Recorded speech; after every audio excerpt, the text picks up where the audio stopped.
I'm Rob Licuria, Senior Editor at Gold Derby, here with Vera Farmiga and Cherry Jones, who star in the riveting Apple limited series 5 Days at Memorial, which is set in the aftermath of the devastating Hurricane Katrina. Now, both of you, I must admit that I didn't fully appreciate how catastrophic the calamity of Katrina was, or perhaps I had forgotten that it's been a while now and so much has happened since. So I'm just curious, after getting ready for the shoot and then actually being in production and then seeing the final product, and this was a while ago when you shot it, what most surprised you, Vera, about what transpired at Memorial? What most surprised me about what transpired there, I wasn't aware of the events at Memorial Yeah. at all. At all. I mean, I remember driving home from shooting The Departed in August 2005, driving home listening to Mayor Nagin figure out, mandating the evacuation from NOLA. And they were talking about potentially having buses evacuate the people, and then they canceled the buses and they decided to put them in the Superdome. And I just remember thinking, I was glued to my television that whole week thereafter, and just remember thinking, how the fuck does that happen? What happens to the residents that don't have the financial means to find alternative housing? What happens to the residents that don't have the means of transportation to get out of there? And what happens to the sick and the elderly? Like, how do you move them? And then the buses were canceled and they stuck everyone in the Superdome. And I wasn't aware. Like, I didn't think about it until Cherry. I do remember that New York Times article that came out.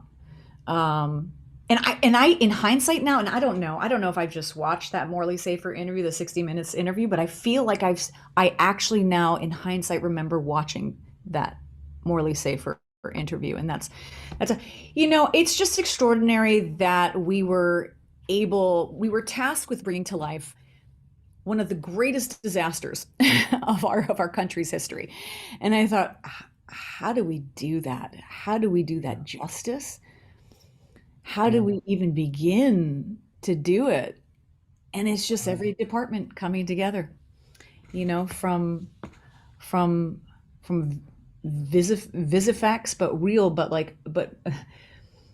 you know, from the art direction to Yeah. this project to the practicality of, like, it was largely, like, when in the first episode, when I have to when that hallway is about to collapse. I mean, that was Oh, me on a hallway, the old fashioned way of them shaking, so that I felt like I was on a ride at really? great adventure. Yes. Actually, it's hard Wow. to play against. It was so much fun doing that. It was Yeah, I can imagine. like, then you have to think of, wait, this I is. can't get that scene out of my head. That was actually one of the most confronting because it was just, I mean, I think I would probably just drop dead right there and then from fear. Cherry, what about you? Um,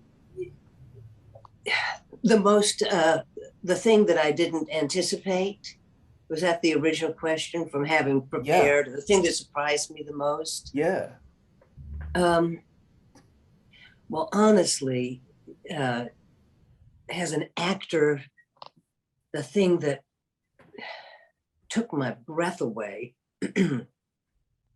that oddly I was not fully prepared for, so much of what Susan Molderick was doing in the throughout the entire series is trying to stay ahead and just always being knocked over by the latest bit of news, and she's thinking all the time, trying to anticipate and then trying to catch up with whatever has smacked her in the face.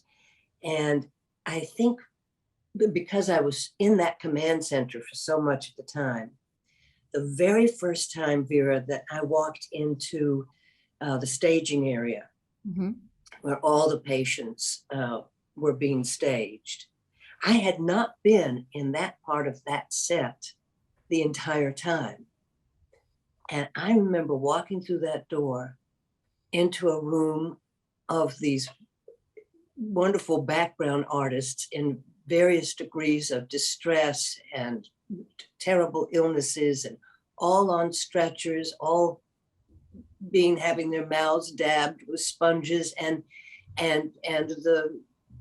the feces strewn nappies that were being cleared away, or that whatever it was.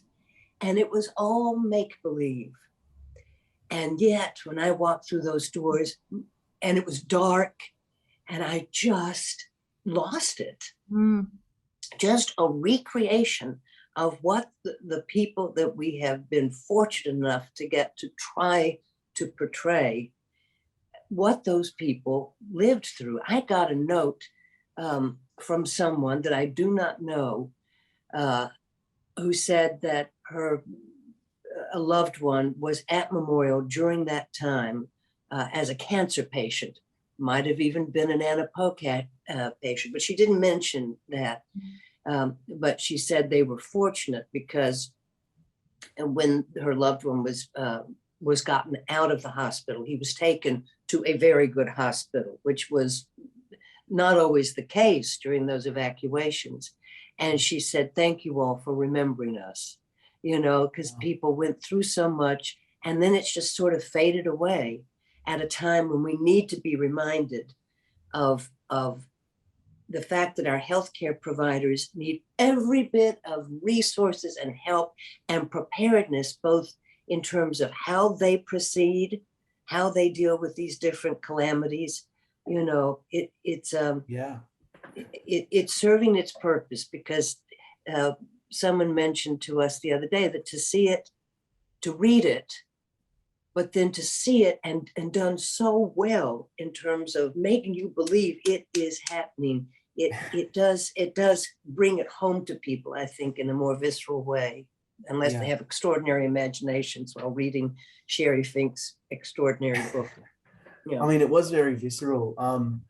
And sometimes we're very cavalier about, TV and film and theatre, but we forget maybe sometimes how it really does shine a light on certain events and certain themes that I think are really important for us to remember and to immerse ourselves in. And this one was a tough watch. Yeah. I was very taken aback by how challenging the shoot would have been. I mean, everyone is so sweaty, messy, grimy. And I felt like, I know that when I'm feeling a little sweaty and hot and bothered, I just want to give up everything in the whole world. So I'm just wondering, does that ramp up the sense of desperation, urgency, anxiety, Vera, when you're in that very physical space and you're very uncomfortable? Sure. It's interesting. We were actually shooting this. You're talking about the sweat and the. We were shooting this in sort of the thick of an August summer, and it was actually very much the opposite on set. They had the air conditioning blasting for the comfort of the crew that's there, like from sunup to sundown, that work the most amount of hours. So it's really about their comfort. So we're working against that. We're supposed to be, I mean, that air was so hot. It was so moist. They were breathing in water. It was over 105 degrees. These poor souls, it was breathing in water for them. And, they would spray us with Evian before going into the scene, and it would just evaporate. So tricks of the trade is you lather up with Vaseline, but after 14 hours on set. Look, I'm not complaining. I'm not complaining. I got a chance to go back to my posh trailer, and I had lunch. And we pretended like I don't think we could ever imagine what these souls went through. But I mean, for us, yes, it did involve a lot of Vaseline and hosing down, and sometimes honestly to get that effect for me, because it was so cold in the space, the only way to do it was to run up five flights of stairs, up and down, right. You hear the action and you run into the scenes. Yeah. The breath would be there, and the sweat would be there, and the struggling to breathe was real. Yeah. And I mean, Terry, I just, every time we were, zoomed up on your face, there were just all these beads, and you just looked so uncomfortable. Your hair was matted, and I'm sure that, I mean, again, this is all part of the trade. This is all part of the job. But what was that? I mean, did that make your life a little easier when you were trying to get your head into Susan Mulderich's mindset? Yes, I was with a little dog of late, and I think I'm allergic, sadly. So forgive Oh, me. no. No. It was helpful, and you look at yourself in the mirror, and you see everything matted to your face, and like, yeah, that was helpful. But it was, as always, it's seeing everyone else that's most helpful.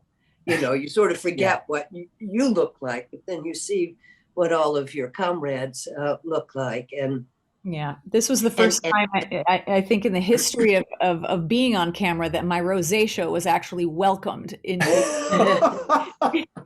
yeah. There's just no vanity here. It's just like, let's just really uglify ourselves as much as possible. But it really helped. But what was interesting was that we had to always, the arc, because it wasn't always in sequence. So it was always trying to get the degradation accurate for each level of the next day and the next and the next. And finally, when the hospital executives are tearing the sleeves off their Brooks Brothers shirts or whatever, but there are some photographs from those days where we could actually see what those we were trying to portray were wearing. So that was helpful. So it wasn't shot in chronological order then. So because that's fascinating, because every episode the tension's ramped up even further. You're even more untethered. You're even more desperate. As a layperson, I don't know how performers and directors and people on set do that, but how was it really a structured shoot? So you kind of knew where you were at each day on set, so you knew how untethered you needed to be, Vera? Well, no, we did shoot chronologically. Oh, completely chronologically? We did episode by episode by episode. Okay. I mean, on the odd day here and there, you would shoot a scene or like within the episode. We shot episode per episode. Within the episode, there might be, but a lot happens on the hour in the show. So there was a bit of going back and forth and trying to remember where you are, because there is 150 shades of despair that we play, and our physicality is very much tied into our emotional lives. So keeping track of that and remembering is something that we just relied heavily on John Ridley and Carlton Cuse for. Yeah, the masters. They're so good at that from their previous work. There's something really confronting that I wanted to talk about, and that was how John and Carlton emphasized how dehumanized these people were and left for dead. We hear the now famous phrase, "We're dogs and they're killing us." Anna Poe says it also towards the end of the series when she's doing that speech in the ballroom. Mm-hmm. It's interesting to me that in such extreme circumstances, Anna and Susan, and even Julianne Emery's character, Diane, are so steadfast in their empathy towards these people. I found that really, really interesting. And it reminded me of the healthcare industry over the pandemic. So the question is this, Cherry.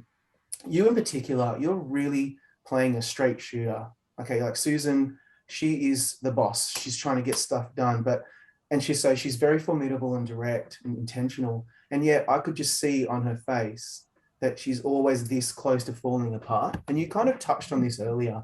How difficult is that, or exhausting is that, to maintain that level of anxiety throughout the whole shoot?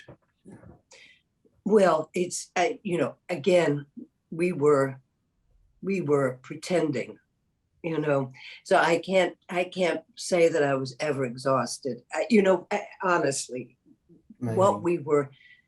What these people went through, I did not find it exhausting. I find it exhausting thinking about what they went through, but once we were actually doing the work, and that's the thing about Susan Mulderick, you wonder, did she ever sleep?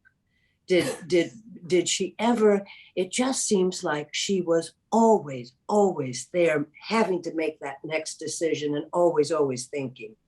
I just, we got to, when we do these interviews, sometimes I just think, I wish you were interviewing Susan Molderic, Anna Poe, Diane Robichaux, because they would be far more interesting than because they went through it.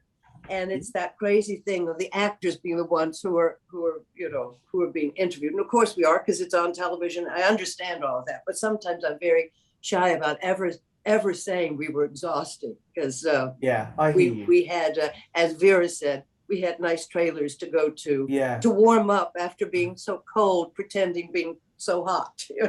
Isn't it interesting as a viewer? I get so caught up in it, especially if the show is good and effective, that I felt like I've only seen it not long ago. You guys did this more than a year ago. I felt like I wanted to bring you guys some water and some towels for this interview, because that's what's still going through my head. Yeah, it was very visceral for me. Do you get what I'm saying, Vera? Like, it's just no, but Robert, we are using our instruments. I mean, to get to that emotional place, to make you believe, because my job is to make you feel for Anna, regardless of how you feel about what she did.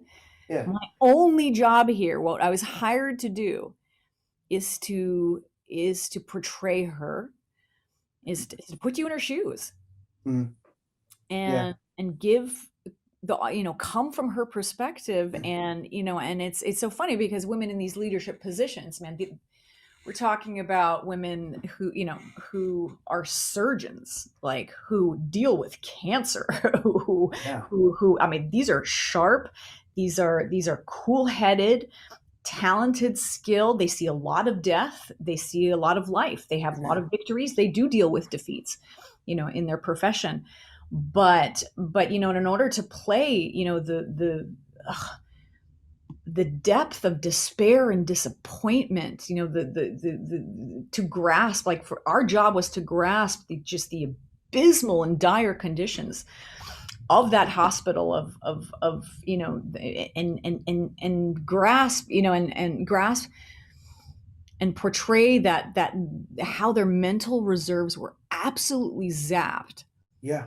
And you are using your body, you're figuring out, and you're grasping at straws. Like, sometimes the emotion comes, I don't know, it depends on your hormones what day of the month. Sometimes they come easily, sometimes they're just not there, but you still have to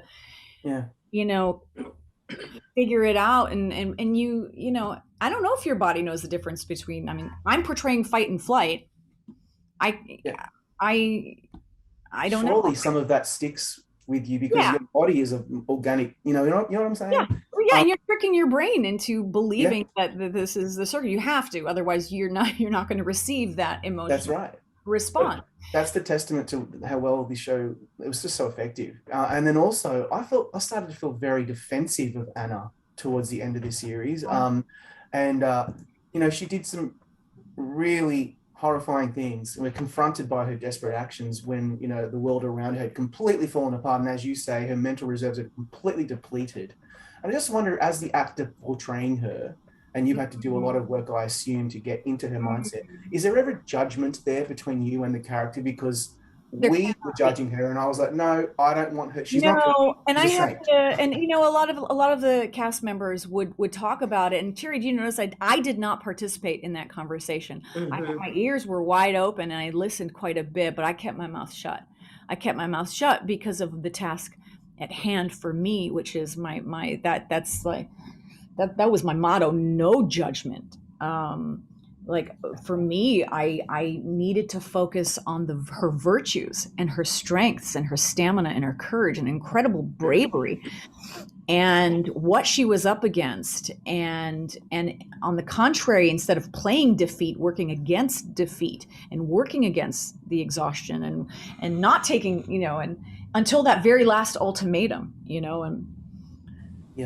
of the straw that broke the camel's back, right? But to focusing, for me, I think the key was to focus on the strength of her character and her moxie. Yeah, absolutely. So my final question is this, moving on from 5 days for a sec before I let you go. It's funny how you've both been working for a very long time, and you both won and been nominated for so many awards. We could talk about that all day. Gold Derby, that's what we do. I was, Tony's, Oscars, Emmys, you name it.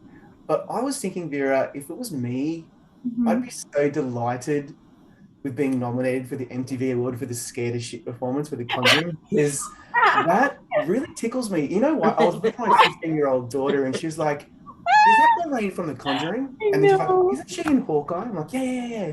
That's Vera Farmiga." And then also, then they're like, "Is that June's mum from The Handmaid's Tale?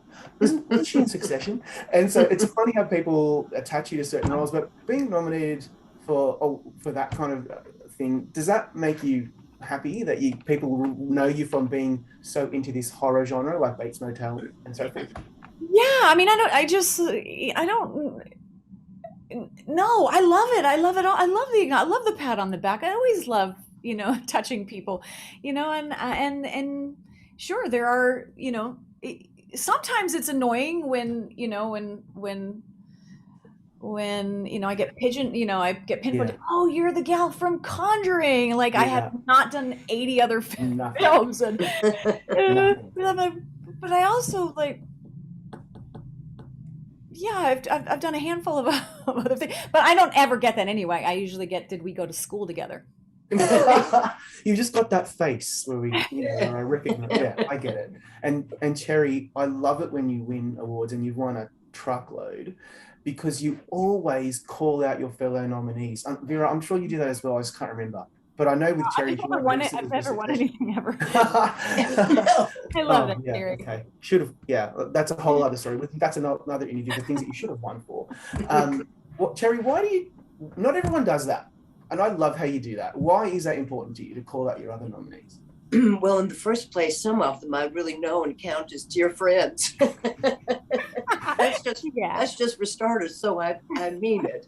And you know, it is true. Pats on the back are wonderful. And at the end of the day, and it's about selling what it is you've done so that the whole thing gets seen. And I understand what awards are about, but I can't ever believe you can really choose, you know, the best anything. In fact, in the theater, I can't remember who told me this, but they always said in the theater, it's not usually the best, it's usually the most. Yeah. It's either Yeah. most costumes or most acting. But again, I really do. I'm always very honored, but I have to call out the fellow nominees because I admire them and love them, and many I know. Yeah, I love that. I think it's really cool when people do that. Look, our time is up. I could keep you here all day, but I won't do that to you. Thank you so much for joining us today, and congrats on some beautiful work in 5 days. Everybody go and watch it on Apple TV Plus, and good luck this award season. Thank you. Thank you, Robert. Thank you.